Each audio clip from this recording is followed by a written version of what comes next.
our next example. I'm going to present my work just a little bit differently so you can see how we have enough space to do a little bit more. So if I know that Miss Olson wants to know the center, and that she wants to know what A equals, and B equals, and C equals, I can leave space for all of that. I know that if I'm going to do something with C, that I'm going to need this relationship. Since it's a hyperbola, which normally subtracts, I could make my focal relationship ready to go. I could even go so far as to start with the framework, knowing that I'm going to have something squared, another thing squared. Now you'll notice as I set this up, I did use subtraction because we're writing a hyperbola. I did say that it equals 1, which it would.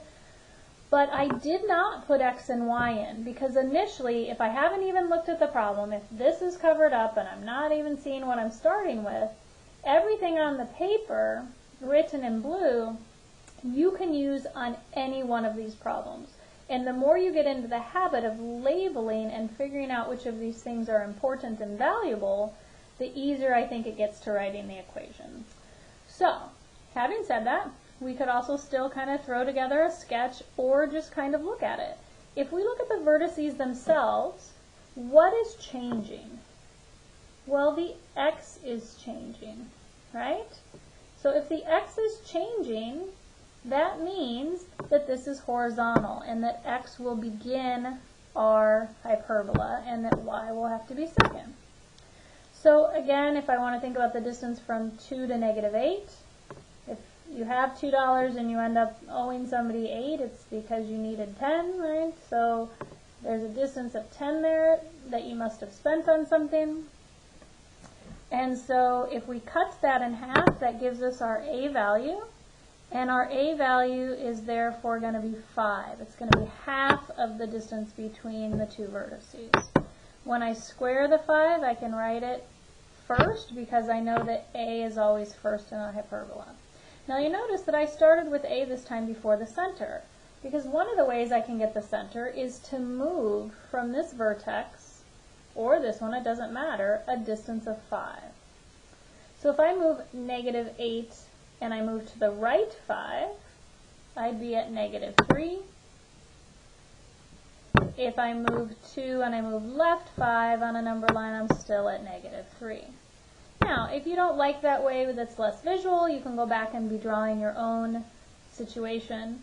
This is a framework for the answer. It does not prevent you from drawing a sketch off to the side and saying 2, -1, -8, -1, and then counting 5 each direction from where you were to get the A.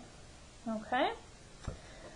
So, if I go ahead and finish putting my center into the equation, the part that you are quite strong at is remembering that you are using subtraction of a negative and therefore flipping the sign from what you are provided. Alright, so now we're also told the foci. So now here, the foci, it's not as obvious what C is. If we compare this to the previous example we just did with 2A, the foci relationship, the C value, was easy to just spot by looking. Here it's not so much. So I'm going to think about how far apart are 10 and -16.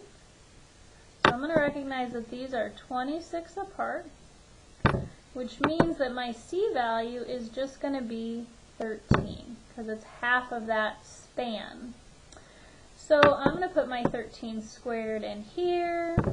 I'm going to go back and switch my colors and put 5 squared. Ooh, that video is going crazy today. Sorry about that, guys. I just looked at the screen.